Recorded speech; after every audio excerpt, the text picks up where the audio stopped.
नमस्कार दर्शकबिन, समय चक्रको नयाँ श्रृङ्खलामा यहाँलाई हार्दिक स्वागत गर्दछु। म विक्रम श्रेष्ठ। दर्शकबिन, नेपालले 18 घण्टे लोड सेडिङबाट मुक्ति पाएको करिब 5 वर्ष पुगेछ। चलचित्रमा नायकले झैँ एकाएक चमत्कार गरेपछि त्यसबेला नेपाल विद्युत प्राधिकरणका सिइओ कुलमान घिसिङको चौतर्फी प्रशंसा भयो। उनको 4 वर्षे कार्यकाल पुरा भएर नियमसङ्गत रूपमा घर फर्कदै गर्दा पनि जनताले उही लोड सेडिङको पीडा दोहोरिने चिन्ताले घिसिङलाई नै जिम्मेवारीमा दोहोर्याउन सडकमै ओर्लिएर माग गरे। सरकारले पनि घिसिङलाई पुनः 4 वर्ष कार्यकालका लागि सिइओमा नियुक्त गर्यो र विद्युत प्राधिकरण भित्र्यायो। तर विद्युत प्राधिकरणमा उनले पहिलो कार्यकालमा जे सुधार गराएका थिए, उनको दोस्रो कार्यकालमा जे सुधारको अपेक्षा गरिएको थियो त्यो हुन सकिरहेको छैन। विद्युत प्राधिकरण फेरि पुरानै बाटोमा फर्किन लागेको हो कि भन्ने चिन्ता पैदा भएको छ। सुरुमा हेरौँ यो रिपोर्ट। झ्याप्प बत्ती जाने मात्रै होइन, कतिखेर आउँछ भन्ने थाहा पत्तो समेत नहुने गरी हिजो आज घण्टौं बिजुली गायब हुन थालेको छ। अर्थात् नेपाल विद्युत प्राधिकरणले फेरि त्यो अन्धकार युगको झल्को दिन सुरु गरेको छ। करिब 15 दिन यता खास गरी औद्योगिक क्षेत्रमा यो क्रम तीव्र बनेको छ। बत्ती कतिखेर जान्छ र कतिखेर आउँछ भन्ने थाहा पत्तो कसैले पाउँदैनन्। एक प्रकारले अघोषित लोड सेडिङ भइरहेको छ यो देशमा। ठीक एक साता अघि नेपाल विद्युत प्राधिकरणका कार्यकारी निर्देशक कुलमान घिसिङले 1-2 दिनमै यो अवस्थाको अन्त्य गर्ने उद्घोष गरेका थिए। भारतसँग प्रति युनिट 38 रुपियाँसम्ममा बिजुली किनेर भए पनि अघोषित लोड सेडिङ हटाउने प्रतिबद्धता जाहेर गरेका थिए। तर 1-2 दिन होइन, एक साता बित्दा समेत यो अवस्थाको अन्त्य भएको छैन। बरु उल्टै विद्युतको समस्या चर्किन थालेको छ। बत्ती जाने समय लम्बिएको छ, जसका कारण उद्योगीदेखि सर्वसाधारणसम्म प्रभावित भएका छन्। यसको सिधा अर्थ के हो भने कुलमान घिसिङले पनि अहिले देखिएको विद्युतको समस्या समाधान गर्ने ल्याकत राख्दैनन्। यो विश्वभर देखिएको समस्या भएका कारण विद्युत प्राधिकरणले मात्रै चाहेर यो समस्याको समाधान नहुने स्वयं प्राधिकरणकै कर्मचारीहरूले बताइरहेका छन्। उद्योगीहरूले त औद्योगिक क्षेत्रमा नेपाल विद्युत प्राधिकरणले अघोषित लोड सेडिङ गरेको भन्दै उद्योग नै बन्द गर्ने चेतावनी दिन थालेका छन्। उद्योगीहरूले दैनिक 14 घण्टासम्म अघोषित रूपमा लोड सेडिङ गरिएको आरोप लगाइरहेका छन्। उद्योग संगठन मोरङ, नेपाल उद्योग परिसंघ मोरङ र मोरङ व्यापार संघले संयुक्त रूपमा विज्ञप्ति जारी गर्दै विद्युत कटौतीको भत्सना गरेका छन्। यस्तै विद्युत प्राधिकरणले विद्युत अभाव रहेको भन्दै बिना जानकारी औद्योगिक फिडरमा अघोषित लोड सेडिङ गरेको भन्दै हेटौडाका उद्योगी व्यवसायी पनि रुष्ट भएका छन्। हाल हेटौडामा 14 घण्टा भन्दा बढी समय विद्युत कटौती भइरहेको उद्योगीहरूको भनाइ छ। उद्योग संघ मकवानपुरका अध्यक्ष स्वागत राज प्याकुरेलका अनुसार कुन समयमा विद्युत कटौती हुन्छ ठेगान छैन।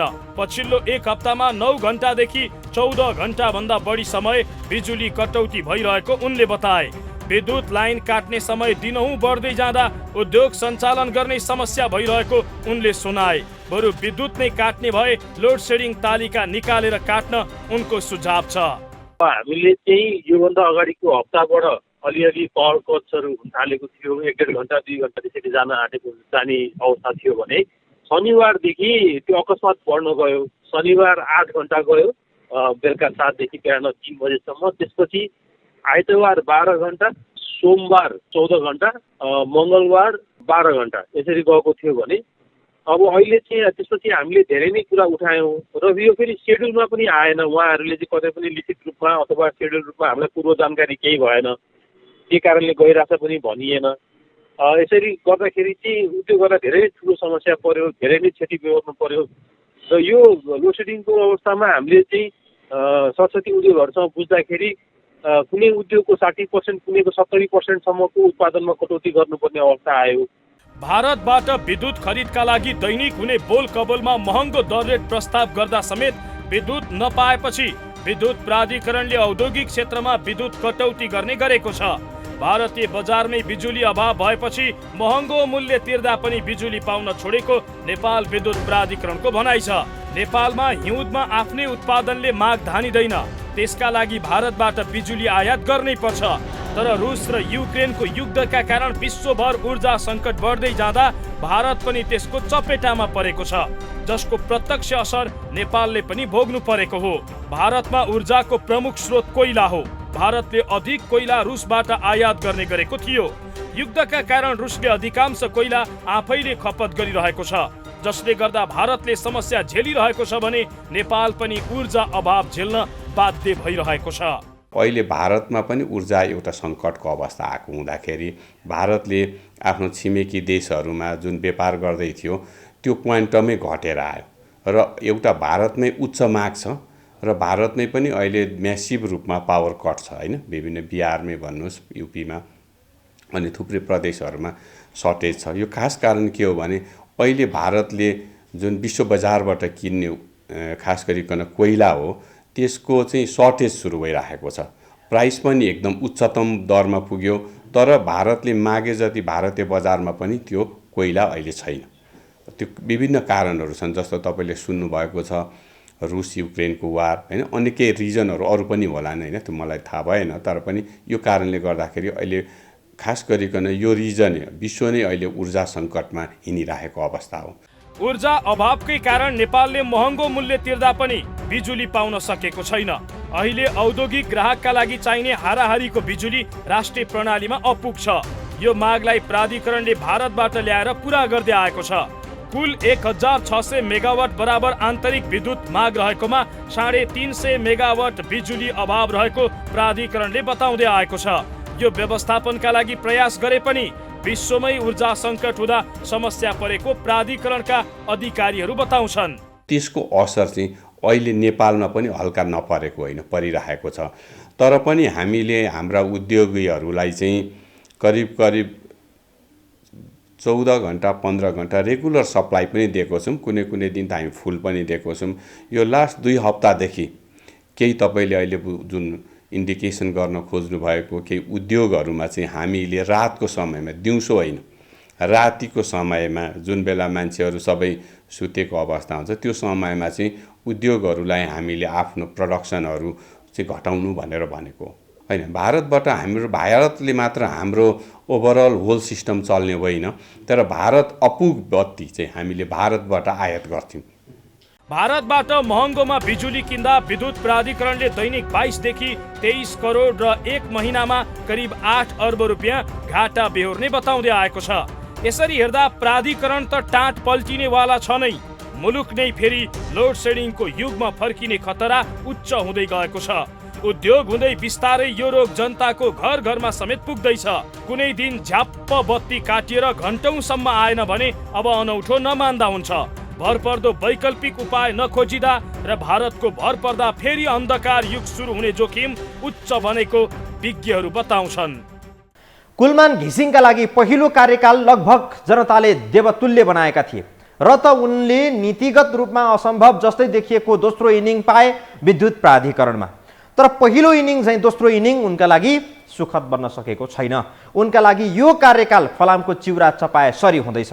औद्योगिक क्षेत्रमा झन्डै 6 वर्ष पहिले जस्तै 14-15 घण्टा लोड सेडिङ भइरहेको खबरले कुलमान घिसिङको क्षमता र कार्यकुशलतामाथि प्रश्न उठ्न खोजिरहेको छ।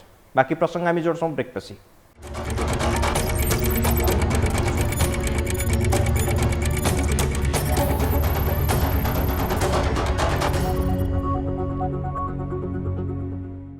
कुलमान घिसिङले 6 महिना पहिले उद्योग धन्दाहरूलाई मागे जति बिजुली दिने बताएका थिए। उनको बोलीमा विश्वास गरेर उद्योगीहरूले खुसी व्यक्त गरेका थिए। विद्युतकै कारण झेलिने अप्ठ्याराहरूलाई छिचोल्दै नयाँ नयाँ योजनाहरू उद्योगीहरूले अघि सारेका थिए। तर विद्युत प्राधिकरण ठिक उल्टो बाटोमा हिँडेपछि कुलमान घिसिङतर्फ उद्योगीहरूको प्रश्न तिर्सिएको छ। अहिले आखिर बिजुलीको पूर्ण व्यवस्था उनले किन गर्न सकिरहेका छैनन्? विकल्पहरू के हुन सक्थे? अहिले नेपाल लोड सेडिङको मारमा पर्ने खतरा बढेको छ। जनतालाई सक्दो बिजुली प्रयोग गर्न उक्साएका कुलमान घिसिङ अहिले कसरी बत्ती काटिनबाट रोक्ने भन्ने चिन्तामा पुगेका छन्।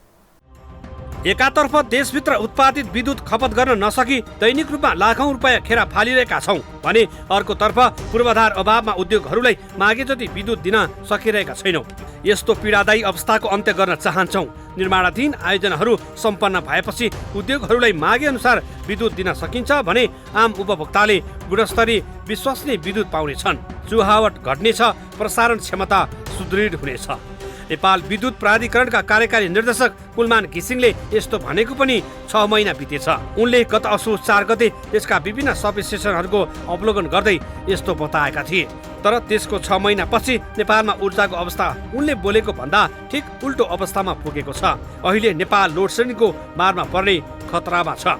जनतालाई सक्दो बिजुली प्रयोग गर्न उक्साएका कुलमान घिसिङ अहिले कसरी विद्युत काटिनबाट रोक्ने भन्ने चिन्तामा पुगेका छन्। अहिले भारतमा ऊर्जा अभाव बढेसँगै नेपालमा पनि भयावह ऊर्जा सङ्कट देखा परेको छ। नेपाल विद्युत प्राधिकरणले उद्योगहरूलाई आपूर्ति गर्दै आएको बिजुली कटौती समेत सुरु गरिसकेको छ। तर पनि औपचारिक घोषणा भने गरेको छैन। अब नेपाल बिस्तारै 5 वर्ष अघिकै अवस्था अर्थात् फेरि लोड सेडिङको मारमा पर्ने जोखिम बढेको छ। देशको राष्ट्रिय ऊर्जा सुरक्षामा कुनै पनि सरकार गम्भीर नहुँदा मुलुक पुनः अन्धकारतर्फ धकिलिने सङ्केत देखिएको छ। 3 वर्षदेखि विद्युत खरिद सम्झौता PPA रोक्ने हुनै लागेको सौर्य ऊर्जाको PPA रोकी प्रतिस्पर्धा गराउने, विद्युत नियमन आयोगलाई 3 महिनाभन्दा बढी समयसम्म पदाधिकारी विहीन गराउने लगायतका कारणबाट मुलुकको ऊर्जा क्षेत्र पुनः अस्तव्यस्त हुन लागेको हो। कुनै प्रमुख विद्युत गृह प्राविधिक कारणवश बन्द भएमा सर्वसाधारणको घरमा पनि लोड सेडिङ हुन सक्छ। प्राधिकरणले बेलैमा यसको विकल्पबारे सोच्न नसक्दा र सोचे पनि विकल्पका कामहरूलाई उच्च प्राथमिकताका साथ नगर्दा नेपाली जनताले पुनः लोड सेडिङ झेल्नुपर्ने अवस्था आउने खतरा बढेको छ। तर यता विद्युत प्राधिकरणले भने उही सधैँ चाहिँ हिउँदा लाग्यो, खोला र पोखरीमा पानी सुक्यो, जसका कारण बिजुली नै कम उत्पादन भएपछि यस्तो समस्या आएको जवाब दिँदै आउने गरेका छन्। यो अहिले खास गरिकन के हुन्थ्यो भने हाम्रो दुईवटा सिजन हुन्छ, एउटा बर्सात सिजन र एउटा ड्राई सिजन भनौँ न, हामीले यसरी डिभिजन गर्छौँ। र बर्सातमा हामीलाई हाम्रो जेनेरेसनले सफिसियन्ट इलेक्ट्रिसिटी पुग्छ भने ड्राई सिजनमा चाहिँ के हुन्छ भने हामीलाई हाम्रो हिमालयन रिभरहरूको क्यारेक्टरिस्टिक कस्तो हुन्छ भने ड्राई सिजनमा चाहिँ एकदमै पानी कम हुन्छ नदीमा है, खोला नालाहरू धेरै त सुक्छन् पनि। त्यो अवस्थाले गर्दाखेरि हाम्रो जेनेरेसन करिब बर्सातको तुलनामा करिब 25% मात्र हुन्छ। त्यो हुँदाखेरि हाम्रो 1/3 घट्छ, 1/4 जस्तो घट्छ होइन जेनेरेसन ओभरअल। भनेदेखि यो अवस्थाले गर्दाखेरि हामी भारतबाट आयात गर्थ्यौँ र अहिले चाहिँ आएर के हो भनेदेखि भारतबाट अहिले पनि हामीले आयात नगरेको भन्ने त होइन, आयात त गरिरहेका छौँ। तर अहिले भारतमा पनि ऊर्जा एउटा सङ्कटको अवस्था आएको हुँदाखेरि भारतले आफ्नो छिमेकी देशहरूमा जुन व्यापार गर्दै थियो त्यो क्वान्टमै घटेर आयो। बर्खायाममा बिजुली खेर जाने र हिउँदमा सधैँ विद्युत अभाव किन हुन्छ? यसको वैकल्पिक उपायका बारेमा प्राधिकरणले किन केही नगरेको वा के गरिरहेको छ त भन्ने प्रश्नमा प्रवक्ता भट्टराई भन्छन् प्राधिकरणले वैकल्पिक ऊर्जाको लागि पनि प्राधिकरणले आवश्यक तयारी गरिरहेको छ। कतिपय योजनाहरूको काम अघि बढिरहेको र कति आयोजना पुरा हुने क्रममा समेत रहेकोले त्यो सम्पन्न हुने बित्तिकै नेपालले ऊर्जा सङ्कटको अवस्था झेल्नु पर्दैन। प्राधिकरणले तपाईँले भनेको सबै सेक्टरहरूमा हामी गइसकेका छौँ र हाम्रा थुप्रै आयोजनाहरू अब निर्माण अवस्थामा पनि छन्। यो ड्राई सिजनको हामीले लोड म्यानेजमेन्ट गर्नको लागि अहिले तपाईँले सुन्नुभएको होला दुधकोशी होइन, स्टोरेज टाइपको पावर प्रोजेक्ट हो। यो हाम्रो करिब अध्ययनको अन्तिम चरण र यसको फाइनेन्सियल हामी खोजिरहेका छौँ र यसलाई चाँडोभन्दा चाँडो फाइनेन्सियल क्लोज गरेर यसलाई निर्माणमा हामी लाँदैछौँ। भने तपाईँले तनहु हाइड्रो पावर यो स्टोरेज टाइपको पावर प्रोजेक्ट पनि निर्माणको चरणमा छ। करिब यो 40% यो निर्माण पनि भइसकेको छ। त्यस्तै तपाईँले सुन्नुभएको छ अरुण थर्ड, यो पनि हाम्रो करिब फाइनेन्सियल क्लोज भइसकेको छ। यस्ता ठुला महत्त्वपूर्णहरू आयोजना आइसके पछाडि हाम्रो यो जुन तपाईँले अहिलेको यो ड्राई सिजनको म्यानेजमेन्ट सहज रूपमा हामीले समाधान गर्छौँ। यसको अलावा हामीले कुनै सेक्टरहरूमा अहिले सोलर, तर सोलरको पनि हामीले विभिन्न ठाउँहरूको पोइन्टहरू अध्ययन गरेर होइन हामी टेन्डरिङ फेजहरूमा छौँ। कसले हामीलाई सोलर सस्तो दिन्छ होइन, त्यसको एउटा दर रेट हामीले फिक्स गरेर हामी टेन्डरिङमा छौँ है। र कुनै त्यो हुँदाखेरि हामीले खुल्ला प्रतिस्पर्धा, जसले हामीलाई सस्तो रूपमा सोलर दिन्छ हामीले भनेको ठाउँमा त्यो सोलर हामी किन्छौँ। तर सोलर पनि के हो भने सिजनल मात्र हुन्छ, यसले दिउँसो मात्र दिन्छ, राति त सोलरबाट सप्लाई हुँदैन। त्यो हुँदाखेरि हाम्रा अधिकांश बिजुलीको स्रोत भनेको चाहिँ हाम्रो मेजर चाहिँ हाइड्रो नै हो। र हामी सबैभन्दा अहिले पनि यो साउथ इस्ट एसिया मात्र होइन, अन्य रिजनहरूको तुलनामा, इभन भारतकै तुलना, पाकिस्तान, श्रीलङ्का, को तुलनामा भन्नुहुन्छ भनेदेखि बङ्गलादेशको तुलना भन्दा हाम्रो अहिले इलेक्ट्रिसिटीको सप्लाईको सिस्टम चाहिँ स्टेबल छ अरूभन्दा। यो कारण के हो भने हाइड्रोको कारणले। र अहिले पनि यति वर्ष अवस्थामा पनि हाम्रो मेजर सबै ग्राहकहरूको घरमा बत्ती पुगेको छ। अर्को कुरा साना घरेलु उद्योगहरू पूर्ण रूपमा 24 घण्टा सञ्चालन छ। केही ठुला उद्योगहरूमा मात्र, त्यो पनि धेरै लामो समय होइन, हेर्नुहोस् 5-7 घण्टा बत्ती कम भएको मात्र। तर त्यस्तो कुनै त्यस्तो ठुलो विकराल अवस्था नेपाली ऊर्जा सेक्टरमा आइसकेको पनि छैन र आउँदा पनि आउँदैन। प्रवक्ता भट्टराईका अनुसार अहिले नेपाल अधिराज्यभर 31,000 मेगावाट आवर बिजुलीको माग छ, तर हामीसँग हाल 20,000 मेगावाट आवर मात्रै उपलब्ध छ। त्यसैले नेपालको पुरा मागलाई धान्नको लागि 12 देखि 13,000 मेगावाट आवर बिजुली आवश्यक पर्छ। तर हामीले भारतबाट त्यति पर्याप्त बिजुली पाउन सकिरहेको छैनौँ, किनकि अहिले भारतमै बिजुली नपुगिरहेको अवस्था छ। तर पनि त्यस्तै आफूहरूले आन्तरिक व्यवस्थापन र भारतसँग पनि दैनिक रूपमा आवश्यकता अनुसार बिजुली खपतको लागि पहल कदमी गरिरहेको प्रवक्ता भट्टराईको भनाइ छ। नेपालले चाहिँ सस्तोमा बिजुली बेच्यो, अहिले महँगोमा किन्यो भन्ने कुरा चाहिँ के हो भने यो चाहिँ सबै बजारले निर्णय गर्छ। हामीले बेच्दा पनि त्यही दर रेटमा बेच्नुपर्छ र किन्दा पनि हामीले मार्केटले जे डिसिजन गर्छ त्यो दर रेटमा किन्नुपर्छ। र यो अहिले चाहिँ जुन भारतीय बजारमा आएको बिजुलीको मूल्य जुन बढी छ, भारतले खास गरिकन बत्ती बेच्ने भनेको चाहिँ उसले चाहिँ इम्पोर्टेड कोलको मात्र भारतले बेच्छ, बुझ्नु भएन। तर हामीले बेच्ने भनेको चाहिँ के हो भने जलस्रोतबाट अथवा हामीले पानीको बेच्ने हो। त्यो हुँदाखेरि हाम्रो पानी त स्टोर हुँदैन, उनीहरूको त कोइला त जहिले पनि स्टक हुन्छ, आवश्यकता पर्दा जतिखेर पनि चलाउन गर्न सजिलो भयो। र एउटा कुरा के हो भने यो दर रेट पनि मार्केटले नै निर्णय गर्छ। जस्तो तपाईँले अर्को कुरा भने हिजो अस्तिसम्म भारतमा हामीले यहाँबाट आइपिपीहरूसँग गरेको सम्झौता भन्दा भारतीय बजारमा ऊर्जा सस्तो थियो, बुझ्नुभयो भने त्यो बेला हामीले प्रशस्त ऊर्जा किनेका हौँ। तर अहिले चाहिँ भारतीय बजारमा मात्र होइन, विश्व बजारमै ऊर्जाको माग अत्याधिक छ तर सप्लाई कम छ। त्यो भएको हुनाले अलग दृष्टिले आएको एउटा मात्र हो। यो अब यस्तो व्यापार चाहिँ लामो समय टिक्दैन। यो अहिले विभिन्न कारणहरू छन् जुन तपाईँलाई भने यो ऊर्जा सङ्कट सधैँ यस्तै रह्यो भने त अर्को अवस्था आउँछ र आशा गरौँ यो ऊर्जा सङ्कट लामो समय आउँदैन र बिस्तारै समस्याको समाधान होला। र हामीले नेपालमा किन्ने ऊर्जा पनि भारतीय बजारबाट करिब हामीले यहाँ पाएको दर रेटहरू जुन छ, हामीले इन्डिपेन्डेन्ट पावर प्रड्युसरसँग किनेको दर रेटकै हाराहारीमा मात्र हुन्छ। प्राधिकरणका अनुसार नेपाल सरकारले आयातित बिजुलीमा अनुदान दिने हो भने मात्र महँगो ब्लकबाट भए पनि बिजुली आयात गर्न सकिन्छ र यहाँ लोड सेडिङ हुने छैन। महँगोमा आयात भएको बिजुली औसत दरमा बिक्री गर्न नसकिने प्राधिकरणले जनाएको छ। ऊर्जा मन्त्री पम्पा भुसालले सस्तो लोकप्रियताका लागि 20 युनिटसम्म खपत गर्नेलाई निःशुल्क गराएकी छिन्। सामुदायिक ग्रामीण विद्युतीकरणका लागि पनि औसत भन्दा आधा गरिएको छ। त्यसबाहेक गत वर्षयाममा 700 मेगावाट बिजुली खेर गयो भन्दै प्राधिकरणले 3 वर्षदेखि पिपिए रोक्दै आएको छ। कनेक्सन एग्रिमेन्ट गरेर जडान गर्न ठिक्क परेका 21वटा सौर्य कम्पनीको 143 मेगावाटको पिपिए ऊर्जा मन्त्रीले रोकेर प्रतिस्पर्धा गराउने निर्णय गराएकी थिइन्। यी सबै अवस्था हेर्दा नेपालमा ऊर्जा सङ्कटको भयावह स्थिति आउने अवस्था स्पष्ट देखिएको विज्ञहरूले बताएका छन्। बर्खायाममा बिजुली बढी भएर खेर गइरहेको छ, न त्यसको सञ्चितको व्यवस्था राज्यले गर्न सक्यो न पूर्ण खपतको लागि कुनै व्यवस्था। यता हिउँदमा चाहिँ अझै बढी भारतबाट बिजुली महँगोमा खरिद गरेर नेपालमा घर उज्यालो बनाउनु पर्ने बाध्यता टरेको छैन, बरु उल्टै भारतले चाहे जति बिजुली दिएन भन्दै चित्त दुखाएर प्राधिकरण बस्नु परेको छ। नेपालका आधा दर्जनभन्दा बढी ठुला विद्युत आयोजनाहरू लगभग पुरा भएर उत्पादन बेच्ने तर्खरमा छन्, तर पनि ती आयोजनाहरूलाई राष्ट्रिय प्रसारण लाइनमा जोड्न नसक्दा विद्युत प्राधिकरण भिजेको मुसा झैँ निन्याउरो अवस्थामा छ। बाँकी प्रसङ्ग हामी जोड्छौँ ब्रेकपछि।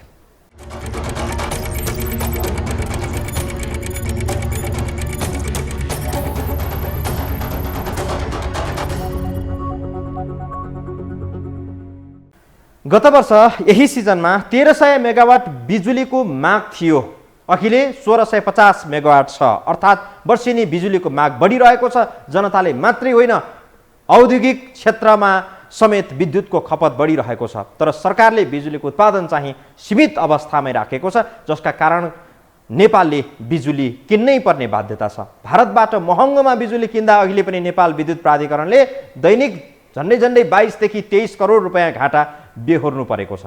बिस्तारै नेपाल आए निगमकै हालतमा नेपाल विद्युत प्राधिकरण नपुग्ला भन्न सकिन्न यही चालले। बाँकी तथ्यहरू हेर्नुहोस् यो रिपोर्टमा। नेपालमा प्राय सुक्खा मौसममा बिजुलीको अभाव नै हुन्छ, जुन अभाव नेपाल विद्युत प्राधिकरणले भारतबाट किनेर नै परिपूर्ति गर्दै आएको थियो। तर यसपटक पहिले जस्तो समय रहेन। अभाव नेपालमा मात्र होइन, पुरै विश्वमा फैलँदै गएको छ। रुस र युक्रेनको युद्धका कारण ऊर्जाको खपत र माग यसरी बढ्दै गएको छ कि साना गरिब देशहरू त परको कुरा, धनी भनिएका देशहरू नै यसको चपेटामा पर्न थालेका छन्। नेपाल विद्युतमा खास गरी भारतमा निर्भर छ। भारत आफै यतिखेर ऊर्जा सङ्कट झेलिरहेको छ। 70% बिजुली कोइलाबाट निकाल्दै आएको भारतले रुसबाट सहजै कोइला पाउन सकिरहेको छैन। यही कारण उत्पादन नै कम हुँदा नेपालले प्रति युनिट 38 रुपियाँ तिर्छु भन्दा पनि पाउन नसकेको प्राधिकरणका अधिकारीहरू बताउँछन्। यद्यपि महँगो किनेर भए पनि व्यवस्थापन गर्न प्राधिकरणले कोसिस गरिरहेको छ। अहिलेको समस्या सकेसम्म चाँडो हल हुने नेपाल विद्युत प्राधिकरणले दाबी गरिरहेको छ। यो लोड सेडिङै हुन थाल्यो कि भन्ने जुन किसिमले बाहिर चाहिँ आएको छ। लोड सेडिङ हुँदैन, लोड सेडिङ हुन हामी दिँदैनौँ। तर यो इन्डस्ट्रीलाई यही प्राइस चाहिँ रहिरह्यो, अझ योभन्दा 20 रुपियाँ 30 रुपियाँ भइरह्यो भने हामीले 35 दिनको क्यालकुलेसन गरेका थियौँ। यदि हामीले 1500 रुपियाँ 20 रुपियाँ नै तिर्नु पर्यो 35 दिनलाई भने कति प्राधिकरणलाई इफेक्ट पर्छ त भनेर क्यालकुलेसन गर्दाखेरि करिब करिब 8 अरब एडिसनल हामीले कस्ट पे गर्नुपर्ने रहेछ। 8 अरब। त्यो भएको हुनाले यो एक हप्ताभित्र केही न केही त हुन्छ। तर भएन भने पनि हामी लोड कटलमेन्ट चाहिँ एक हप्ताको लागि चाहिँ सर्ट टर्मको लागि हामी प्राइस हाई नै भए पनि लामो समय त यो जान सक्दैन, यो जाँदैन पनि होला। तर सर्ट टर्मको लागि भए पनि चाहिँ मिलाउँ भनेर हामी त्यसरी पनि गएका छौँ। गत वर्ष यही महिनामा 1300 मेगावाट माग थियो, अहिले 1650 मेगावाट छ। यही अवस्थामा यो वर्षामा 2000 मेगावाट पुग्छ। वर्षायाममा पुरा उत्पादन हुने र हिउँदयाममा 30 देखि 40% मात्र हुने गर्छ, जसका कारण नेपालले बिजुली किन्नै पर्ने बाध्यता छ। विद्युत प्राधिकरणका अनुसार भारतबाट महँगोमा बिजुली किन्दा प्राधिकरणले दैनिक 22 देखि 23 करोड र एक महिनामा करिब 8 अर्ब रुपियाँ घाटा बेहोर्ने गरेको छ।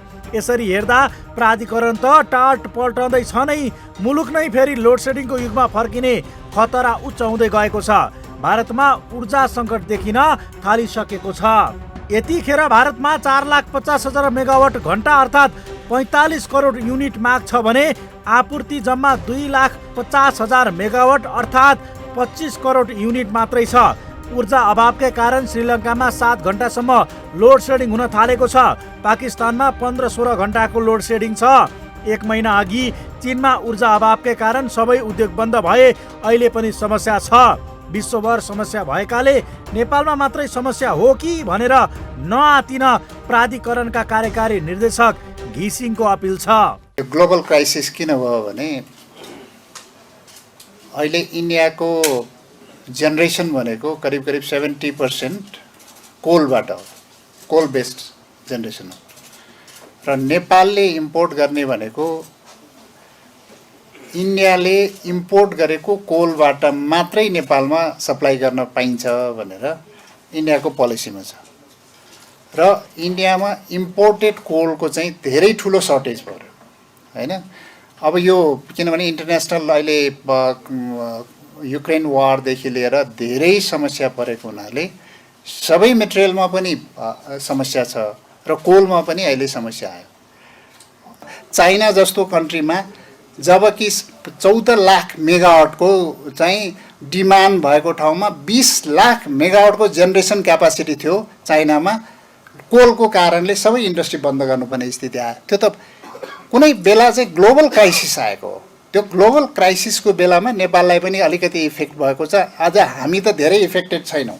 विश्वभर देखिएको ऊर्जा सङ्कट नेपालका लागि भने केही हप्ता वा महिनाभन्दा पर नजाने कुलमानको दाबी छ। उनका अनुसार यो सङ्कट नेपालका लागि अवसर समेत हुन सक्छ।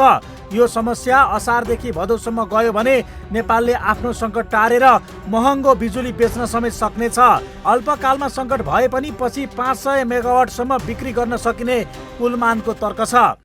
हामीलाई वर्षभरि इम्पोर्ट गर्नुपर्ने स्थिति छैन। 8 महिना करिब 8 महिना हामीलाई इम्पोर्ट गर्नु पर्दैन। 4 महिनादेखि 5 महिना हामीलाई इम्पोर्ट गर्नुपर्छ।